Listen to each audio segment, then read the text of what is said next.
Good afternoon, everybody. Welcome to Live at 4 on this Thursday afternoon. Mark has the day off. Charlotte DeLeste is helping out today. How are you doing? Not bad. We had a nice lunch together today. We did. Thank you. Eric and Charlotte took me out for my birthday lunch. That was really nice of you guys. We couldn't snag on your birthday, so we got her the day after. Not that bad. But it was fun. They broke their New Year's we're trying to diet eat better. Challenge. Yes, life change, we like to say, right? But blame me. Yeah, if you can't get back on That's okay. It's allowed for good occasions like this. That's right.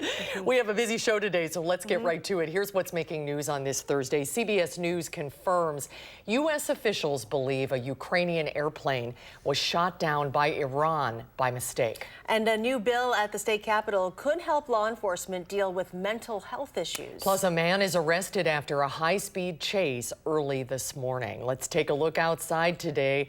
We are in the calm before a big winter storm. I was hoping we were going to not get that, but it looks different. Yeah, that's a beautiful, calm picture. It could look much whiter by the end of the weekend. Winter stormy weekend are the weather words. Chris Reese is out on the weather patio. Hi, Chris.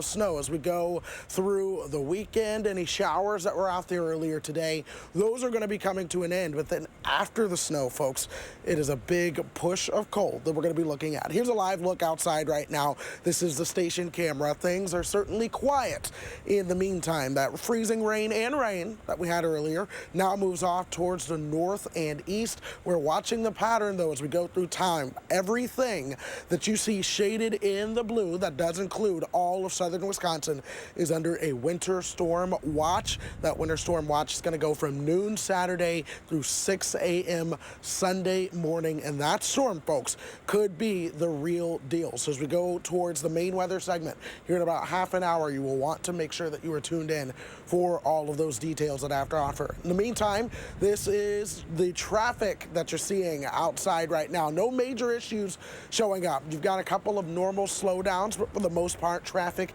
is moving along smoothly in area roadways compared to what it could be for the time of the day and the day of the week that it is. But nonetheless, we could see some big travel issues this weekend when it comes to the big storm.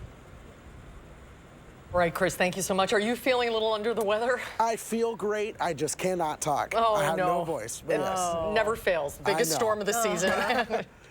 All right, we'll check back in a little while, Chris. Thank you so much. First at 4, new information could further inflame tensions between the U.S. and Iran. According to reports, the Ukrainian jetliner that crashed 2 days ago had been targeted by an Iranian anti-aircraft missile system. U.S. officials are confident the Boeing 737 was struck by at least one missile that had been fired from the ground. President Trump spoke about the incident today and said the suspected missile strike may have been unintentional. There were no survivors among the 176 passengers and crew members on board. He was flying in a pretty rough neighborhood, and somebody could have made a mistake. Some people say it was mechanical. I personally don't think that's even a question, personally. Authorities in Iran and Ukraine initially suspected a mechanical problem caused the crash. Ukrainian investigators are on the ground in Iran, and there will be an international investigation into what happened. House Democrats laid out their case to block President Trump from taking further military action against Iran on his own. Democrats continue to question the administration's justification for the strike against Iran's general after Wednesday's classified briefings. Republican Senator Mike Lee says he will support a separate resolution in the Senate aimed at limiting President Trump's ability to take military action against Iran.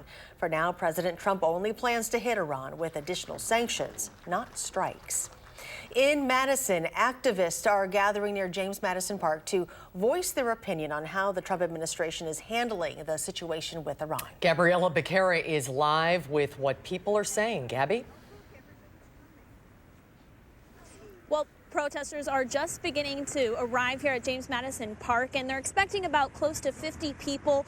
But the message that they want to make clear today is no war with Iran. Now, what we can understand so far that they want is that they don't agree with President Trump's administration's recent actions taken against by assassinating the Iranian General Soleimani. They're saying that President Trump gave no assurance in his speech that the United States will not take military action against the Middle East least in the futures. And protesters out here say they'd rather see action taken towards a solution rather than war. And we'll check back in with you guys at 5. But for now, Gabriela Becerra, live at Madison Park. Gabby, thank you. New at 4, more law enforcement officers die by suicide than in the line of duty. That is according to testimony that lawmakers heard today on a bill that aims to remove barriers from public safety officers who want to use workers' compensation to help recover from post-traumatic stress disorder. Because of a state Supreme Court ruling, current law requires law enforcement to prove that the stress is relatively greater than what's typical in the role.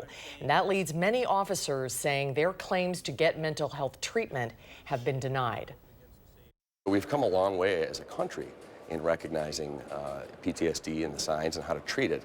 But law enforcement officers haven't had that opportunity to benefit from that, and that's why this is so important.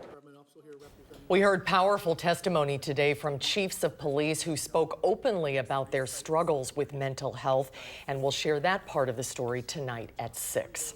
An inmate in Grant County is facing an attempted homicide charge after he attacked a prison guard Monday morning.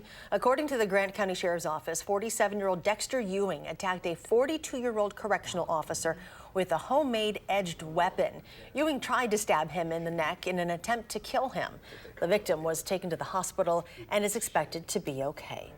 A Madison man is facing multiple felony charges after leading police on a chase early this morning. Ronnie Ballard fired a handgun at his girlfriend's home after having an argument around 3 o'clock this morning. Ballard took off in her car without her permission and then led police on a chase. His girlfriend was not physically injured. Jamie Perez is here now with more on what we know about this situation. Jamie. All right, so that chase and eventual standoff lasted more than an hour early this morning. Police say Ballard eventually pulled over at the top of westbound I-90 ramp near County Highway V. He put the handgun to his head and threatened to kill himself if the cops made any moves towards him. Eventually, Ballard tossed the keys out of the car, dropped his handgun, and surrendered to police. And during the standoff, the on and off ramps to the interstate and the county highway were closed off to traffic. I spoke today with the Sun Prairie Police Department about their encounter with Ballard this morning. They said even though they are trained to handle situations like this, they can't remember the last time something like this happened, but they're glad that it ended the way that it did. Got to have eyes on that person at the whole time, making sure what exactly he's going to do with that gun. Thank God, you know, he didn't turn it. First of all, thank God he didn't shoot himself, and thank God he didn't turn it on any of our officers. That he put the gun down, and it ended in a very peaceful and a situation with nobody hurt or injured. Ballard is facing tentative charges of first-degree recklessly endangering safety, 1 count of burglary, 1 count of felon in possession of firearm, 1 count of operating a motor vehicle without the owner's consent, 1 count of felony eluding, and 4 counts of misdemeanor bail jumping. He also has an extensive criminal history in the Wisconsin court system, including prior possession of cocaine, theft, and damage to property. Konopacki also said that he's glad that no law enforcement officers or anybody else was injured during this incident. Very good to know. Yes. All right, Jamie, thanks. Sure. Puerto Rico continues to struggle with the strongest earthquake to hit the island in more than a century. Residents are coping with strong aftershocks, and some areas are still without running water or electricity. The main power plant is shut down because it's not safe for people to work there. With Costa Sur not generating any energy, hundreds of thousands of people will be without power. The facility will be out for probably over a year. How much of this is earthquake related, or how much is it just old equipment that hasn't been cared for and updated? It's both, really. You know, to be honest, those plants have over 60 years, basically. Imagine you have a taxi 60 years old and you are required to run that 24/7. You know, that's the kind of business we're running. The power plant is pivotal because 25% of the island's power comes from it. It is unknown when it will be back up and running. Ecologists in Australia now believe 1 billion animals may have died in the country's unprecedented bushfires. These 4 wallaby sisters were found without their mother, who died trying to find food after the wildfires took her habitat. Jan Sheehan is one of hundreds of volunteer rescuers. We're really worried. Yeah, we really are. These little girls, we've got to keep them make sure they get back out to the wild to reproduce. An hour north, Julie Taylor Mills has converted her property into a mini animal sanctuary. The rescue group receives up to 1,000 help requests a day, treating severely burned brush-tailed possums, kangaroos with burned feet, koalas in need of care, and flying foxes that have been pushed out of their habitat. Australia experienced its driest spring in 120 years of records, combined with record high temperatures. The political stalemate over the Senate impeachment trial could be ending as House Speaker Nancy Pelosi says the articles will be transmitted soon. Meanwhile, President Trump indicates he's open to having witnesses in the Senate trial. Katherine Johnson is on Capitol Hill with more. Good morning, everyone. House Speaker Nancy Pelosi says she will not hold on to the articles of impeachment against President Trump indefinitely. I'll send them over when I'm ready. And that will probably be soon. Earlier, the Speaker's caucus appeared fractured when Democratic Congressman Adam Smith of Washington told CNN it's time to send impeachment to the Senate. House Republicans seized on Smith's comments. Lawmakers in Speaker Pelosi's own party have no idea what she is doing. Congressman Smith later walked those comments back in a statement and on Twitter, saying he misspoke. In the meantime, Senate Republicans say they plan to move ahead with other matters beginning next week. We will operate on the assumption that House Democrats are too embarrassed to ever move forward. Senate Republicans have not budged from their plan to address the question of witnesses after a trial begins. Democrats say they'll force a vote. Make no mistake, we will continue to revisit the issue. The call for witnesses intensified earlier this week after former National Security Advisor John Bolton said he'd be willing to testify. At a White House event, President Trump said Bolton's testimony would be up to the Senate, before adding he'd have to talk to White House lawyers. When we start allowing national security advisors to just go up and say whatever they want to say, we can't do that. So we have to protect presidential privilege. The president also says he'd like to see the Senate call the whistleblower, Democratic Congressman Adam Schiff, and the Bidens to testify. Katherine Johnson, CBS News, Capitol Hill. It's been about 3 weeks since the House voted along party lines to impeach President Trump on charges of abuse of power and obstruction of Congress. There's more at 4. When we come back, the big word at the Consumer Electronics Show in Vegas this year is folding. From tablets to laptops to phones, devices that bend are all the rage this year at CES. We'll check them out when Live at 4 continues. You're watching News 3 Now, live at 4.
Welcome back, everybody. Remember flip phones? Your dad has one. My dad still has They're it. still around, but they're actually back in a whole new way. At CES in Las Vegas, people got a first-hand look at the new direction for devices.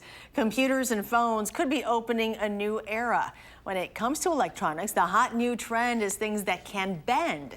Tom Butler from Lenovo showed off the ThinkPad Fold with a screen that can collapse. It actually folds the screen in half, so I get a full 13-inch folding OLED screen. What is the technology behind it that makes it able to actually fold? Yeah, so it actually is exactly, so it's a plastic OLED screen, so it actually is about paper thin.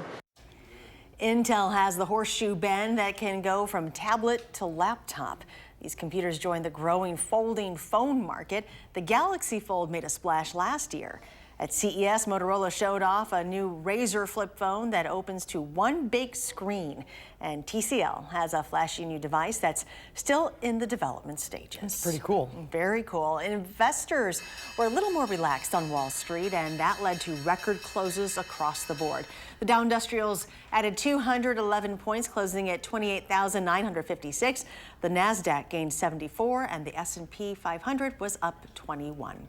It is almost the weekend here in the 608. And other than the winter weather and the snow, there are a lot of things going on around town this weekend. A lot of music, plus an opportunity to start thinking about spring. Our Keely Arthur takes a look.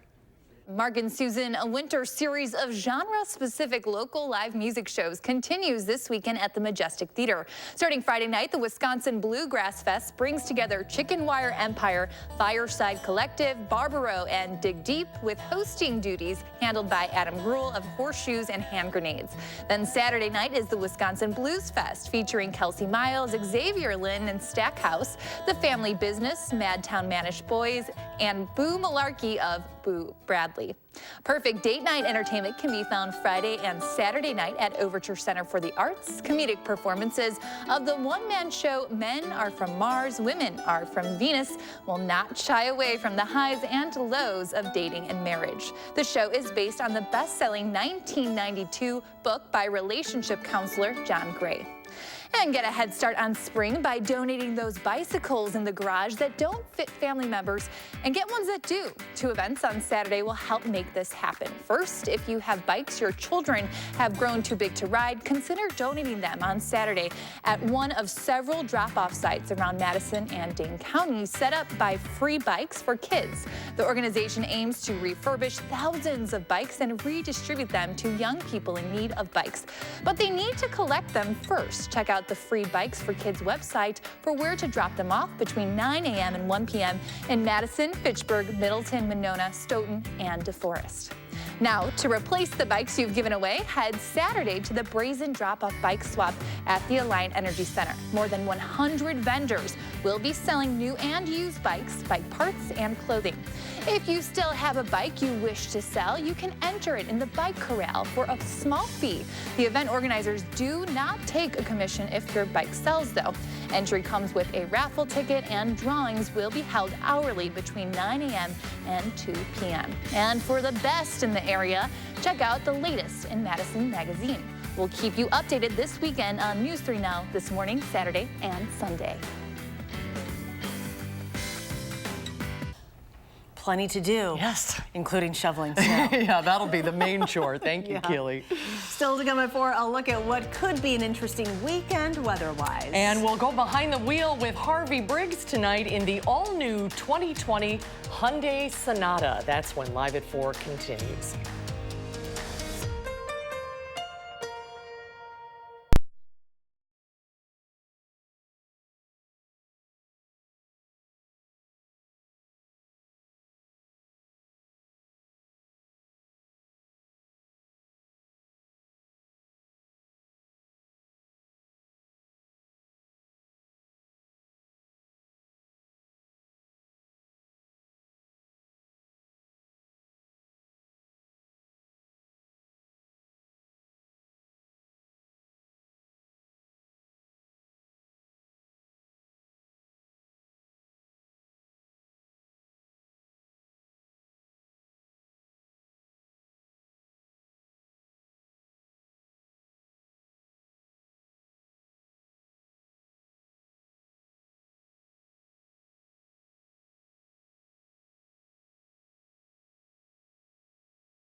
Take a look at this. A crazy chase in Detroit ended with the suspect trying to jump from a moving car.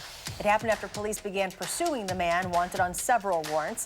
You can see the door to his vehicle opens. The car begins swerving out of control as the man appears to be exiting the vehicle. Oh, at one point, he narrowly avoids getting crushed into that divider. The man eventually bailed out, jumping the median into oncoming traffic. He was later arrested, and no one was hurt. Boy, thank goodness. That is something. Okay, Chris's birthday is Monday, right? Yep. And looks like you're going to get a big present. We already know what your wish is. It's your fault. We will see. I wanted the white Christmas, and throughout my entire life, I laugh because what I don't get for Christmas, I get for my birthday. Okay. Maybe Mother Nature delivers. We will see. But we're going to talk about what we can expect with the storm coming up in a few minutes. All right. We'll check back in just a little while.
Well, we are watching the weekend very closely as that next storm system begins to gear up and move our direction. Everything that you see in the blue that goes from Kansas all the way up through Wisconsin and to Michigan, these are winter storm watches, folks, and these, for us, will go into effect Saturday at noon all the way through 6 a.m. Sunday. The only areas in our viewing area not under that go back towards Viroqua and La Crosse, but even still, there could be some snowfall there. I'm not putting the numbers on it just yet. I'll show you that later on.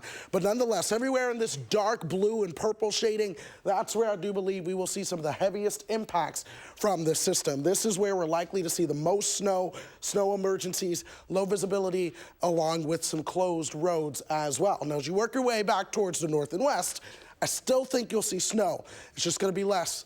You're still going to get snow on the roads. I do still think you're going to see some blowing snow as well. So as we go through the next 3 days, you start planning your travel. For Friday, I don't think travel is going to be all that impacted, especially during the day. By Saturday morning, we may see some light snow and slick spots, but Saturday night, that's when we have the heavy snow. That's when we'll see the big issues. So if you have plans for Saturday night, definitely keep that in mind. In the meantime, our resolution Doppler is starting to quiet down a little bit. We had the showers, even some freezing drizzle out there earlier today. That is all clear, so that's good news. We're seeing clearing in Dane County along with some clearing as you work your way down towards our friends in Rock County as well. Still some cloud cover out there though, so that is what we're looking at. There's just nothing coming out of it. Temperature-wise, get this. We topped out at 48 degrees after a low of 19 earlier this morning. Now, our average is 26 and 11, so we are certainly well above average. I do think that'll change. 48 is our temperature right now. That's thanks to those winds coming out of the south at 20 miles per hour. And folks, that southerly wind is keeping those temperatures warm. 48 in Janesville as well. Mineral Point and Platteville, both at 50 in Prairie du Chien as well. Folks, when you get this warm, at this time of the year, that's typically a sign of something big that is on the horizon. And nonetheless, if you've been following the weather, you already know that's going to be the case. Tomorrow morning, 30 degrees by the time you begin to wake up. Watch the clouds increase again throughout the day. We'll see those highs right around 35. We'll see some showers and drizzle. Tomorrow night, here's that light band of snow that moves in. The further south and east you are, I think the better you end up with that one in terms of how much snow you actually see. Then we pay attention throughout the afternoon on Saturday. That's when that next system begins to make itself known. If you remember yesterday, I showed you this graphic. I said, you know, we could have a low track that goes towards the north or one that goes further to the south. Well, that northerly track is a lot more likely. That's what looks like is going to be the case. That does mean 2 rounds of snow where several inches are going to be possible, along with some major travel impacts. In fact, let's time it out. Saturday, 7 a.m., we start to see that first round moving away. But by 6 o'clock Saturday night, heavy snow starts to work its way into southern Wisconsin. If you have Saturday night plans, I know a lot of the high schools have dances going on Saturday night. This will be a problem. It's also going to be very windy as well. By midnight, that heavy snow sticks around, but it starts to move out at that point. And the models are showing a bullseye of that snow throughout southern and eastern Wisconsin. Now, I took the numbers off of here because I have my own numbers to give you. Right now, 6 to 10 inches of snow looks likely, although I do think we might have to up these numbers a little bit. 9 to 12 plus as you work your way towards the purple. 3 to 7 inches as you work your way back towards the north and west. So this is certainly an intense system. We want to make sure that we watch it very closely. A lot of wind is going to be associated with this. So this is one of those things where I think as you go through the weekend, you may see blizzard conditions. You might even hear a few rumbles of thunder. This is a very intense storm. You want to make sure that you prepare as best as you can. Wow, just throw everything else in there while Right, you're is at that it, Chris? Thank you. Thank you so much, Chris. Well, there has been a lot of talk in the auto industry about the demise of the mid-size sedan. But quoting Mark Twain, reports of its death are greatly exaggerated. There are still millions being sold every year, and there is a brand new model now on sale that is shaking up the competition. Mark Kane and Harvey Briggs checks it out as we go behind the wheel with Harvey Briggs.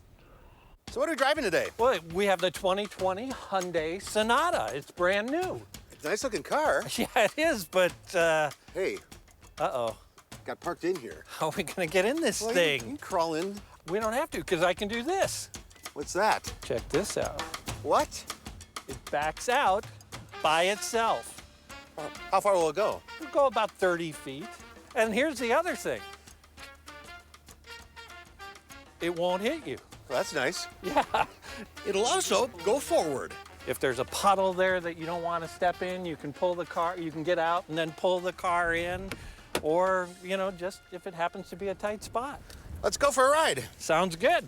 So once we got out of that parking spot, there you go. Here we go. The sedan is alive. It is. This is brand new for 2020. It's a new platform, a lot of new technology in this thing, really nice upgrade to the interior, a whole new style outside as well. And that's where a bit of controversy arises. That front end raises some eyebrows. You know, Hyundai is committed to this look. It's basically the same shape of the grille that we saw on the Palisade, but kind of crunched down. Has a little maybe meaner or aggressive look on this. Nice. You know, I don't hate it, Right. but it certainly stands out, which I guess is as good as anything.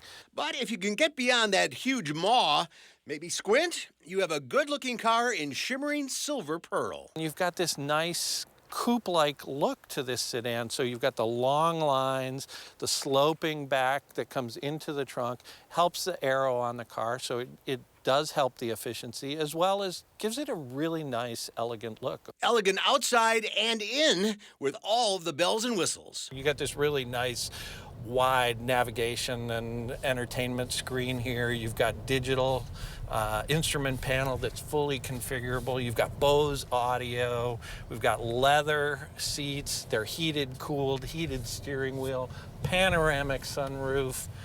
You know, every feature you could want. Even things you might not know you want, like a white noise generator. It's a lively forest. It is. Let's warm up by the fire here, Mark. This is a car, right? Yeah, exactly. Or a spare key that looks like a credit card. But if you don't want to take the key with you, you can put this in your wallet, and you can use that to open the door, the car door with. Go walk up there. Sure enough, you can open the doors and start the car with the card. So you get all of this in the top-of-the-line limited model for a little over $34,000. A top-of-the-line Honda Accord or Toyota Camry will run you about $3,000 to $5,000 more than that, and they're not nearly as well equipped. Plus, Hyundai has the best warranty in the business. If you want a mid-size sedan, you got to put this on the top of the list. And Harvey's with us now. That is a good-looking car. Yeah, it's, you know, Hyundai's done a lot of work on their styling over the last 5 years. They've upgraded their team, hired some people from Audi and other places, and so they brought in some really talented people. And they're continuing to deliver that very high value quotient on these cars. So it's not just, oh, it's a good looking car and it's cheap. It's a good looking car and it has a lot of stuff in it now. I mean, for a family sedan. Yeah. My goodness. It's almost, you were saying it's like a hotel room, you know? You could sleep in there. You've got the white noise. Yeah, exactly. And you've got that beautiful sunroof so you can see the stars. Well, you got your little hotel key card to get in there. And that backing up thing, yeah, I've never seen before. Well, BMW's had it on their very, very high-end cars. So you used to be able to get that on a $100,000 BMW sedan, but now it's available on a Hyundai. Wow. It's pretty cool. And this Sonata starts at what price? About $23,000, and then goes reasonable. all the way up to, this one was about $34,000. And good mileage it Yeah, gets? very good. You know, you're over 30 miles a gallon on the highway in that car now. $34,000 for that? Yeah. That surprises me. I thought it'd be more. I thought it'd be like close to 50. Well, that's kind of their thing, is we'll give you all the features of a high-end premium car, but for a much more affordable price. All right, looks great. You can read a lot more about it on Harvey's website, ridesanddrives.com. Harvey, great to see you. Great to see you. See you next Thank you. time. Well, there's more to come at 4. When we come back, we're going to take another look at today's headlines. And tonight at 5, why Josh Call says there's work to be done when it comes to tracking sex trafficking issues in the state. That's tonight on News 3 Now at 5.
Welcome back, everyone. It's 4:39. If you're just joining us today, here's a look at the headlines. According to reports, the Ukrainian jetliner that crashed yesterday had been targeted by an Iranian anti-aircraft missile system.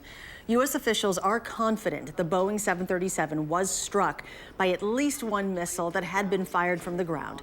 President Trump spoke about the incident today and said the suspected missile strike may have been unintentional. There were no survivors among the 176 passengers and crew members on board. Puerto Rico continues to struggle with the strongest earthquake to hit the island in more than a century. Residents are coping with strong aftershocks, and some areas are still without running water or electricity.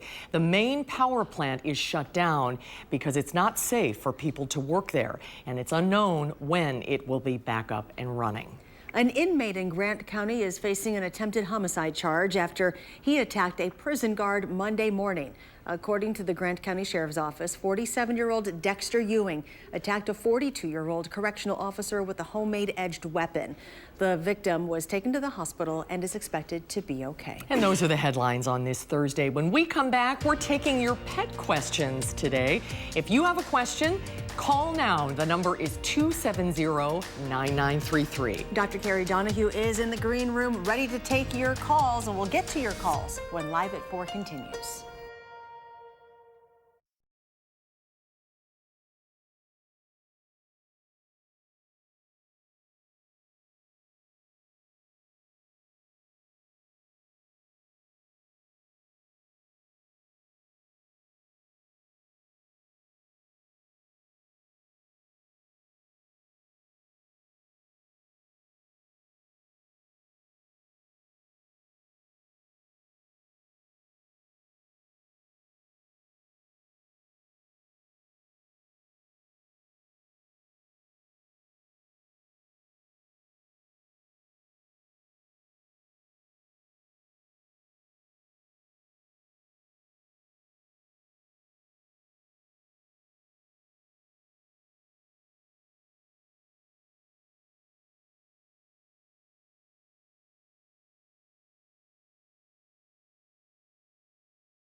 Of course, we are keeping an eye on traffic as people begin to head home for the rest of the evening. We are seeing some slowdowns on the Beltline, especially as you work your way in the eastbound direction. This is starting out right around Verona Road and then working its way over towards John Nolan as well.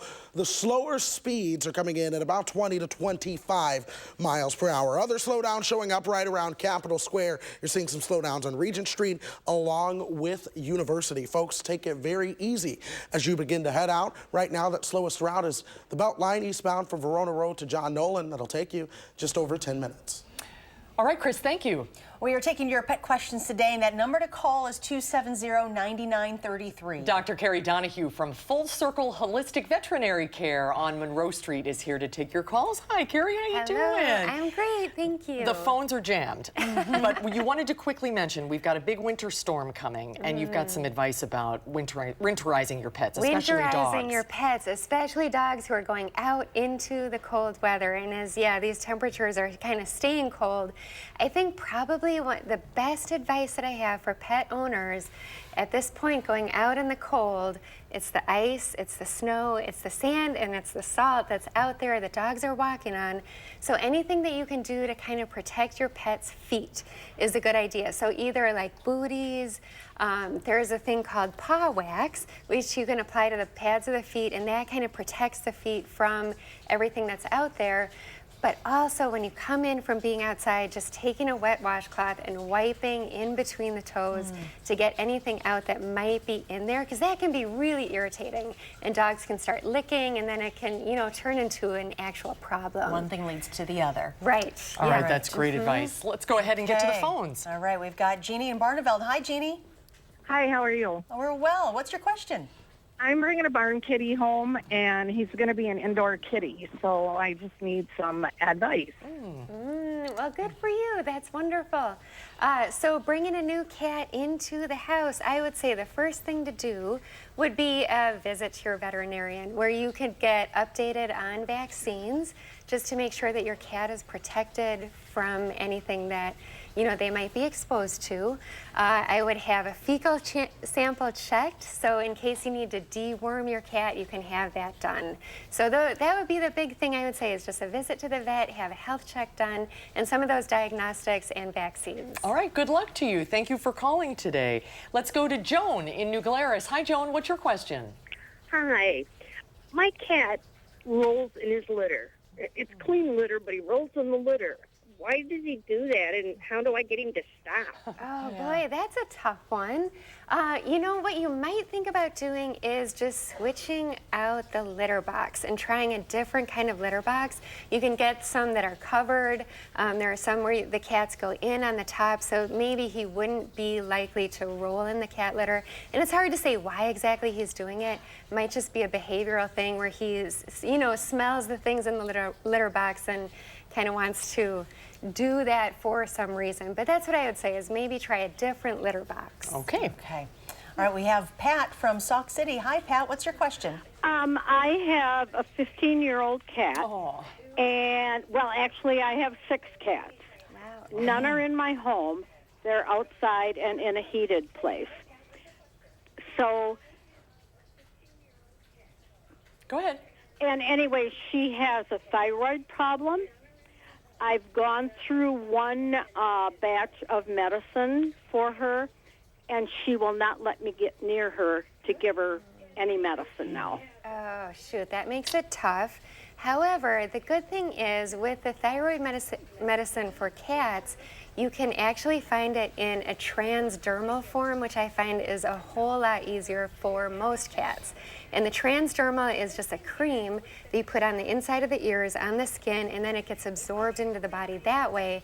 So it's not a medicine that you have to get them to take orally. And so that's what I had. That's what you have. And she will not, she runs away from me. You know what? There is another option. I know the UW Vet School offers, it's called a radioiodine treatment, and what it does is it goes in and it takes down the thyroid gland. So it is a procedure, but it's one and done. After that is finished, you don't have to do thyroid medication any longer because the thyroid gland is not going to be overproducing. So that might be the other option, I would say. Something to consider. Mm-hmm. Okay, let's go to Ellie in Madison. Hi there, what's your question? Oh, Ellie, are you there? Yes. I'm sorry. Go ahead. What's your question? I have a dog that is part Chihuahua and part Pomeranian, and he just barks and barks and barks at people. I can't get him to stop. That is tough as well. And I will say I also have a Chihuahua that really loves to bark at people and other dogs and everything else that's out there. You know, and what I've given to my dog and what I find works pretty well is just a calming supplement. And there are a number of different calming supplements out there. I found that CBD oil in treat form, it's easy to give to her, and it really does kind of help chill her out. She doesn't bark as much. Good advice. Oh. All right, so give that a try. Thank you for calling today. Sorry, Carrie, we're running out of time. There's still more calls, but the phone doesn't stop lighting up here. But thank you for your calls, everybody. We appreciate it, and we'll see you next time. Okay, Carrie, sounds thank you good. so much. Thank you. We'll be right back. For your roll playback, 3,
Okay, everybody's keeping an eye on this big storm brewing. We're watching it very closely now. Tonight, that storm doesn't move in. It's going to be a quiet night. There might be a small shower chance. We'll see those lows right around 30.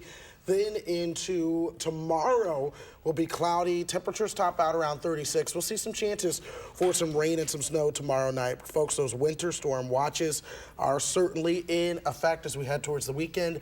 I do believe that some folks have the chance to see upwards of a foot of snow. Oh, wow. Wow, making up for lost time, I see. Yes, we are. That's what it seems to be. All right, Chris, keep an eye on it for us. Thank you so much. Here's what's coming up tomorrow on Live at 4. The News Hounds will be along. It's Friday with the top animal stories of the week. And we go backstage with Michael Bruno for Encore Studios production of You Name It. That's coming up tomorrow on Live at 4. We'll be right back.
In today's Final Touch, a burglar enjoys a meal and a little nap inside a closed restaurant. Police released video of the suspect breaking into a Georgia Taco Bell. Police released video of the incident, which happened on Christmas Day. The suspect turned on the fryers and cooked himself some food. He then catches some shut-eye on the restaurant's floor. He later stole a laptop and fled the scene. Police are hoping the public can help identify the short order crook. And wonder who left the window open. Right. Oh, we can just help yourself. That'll do it for us today at 4, everybody. Thanks for your help today, Charlotte.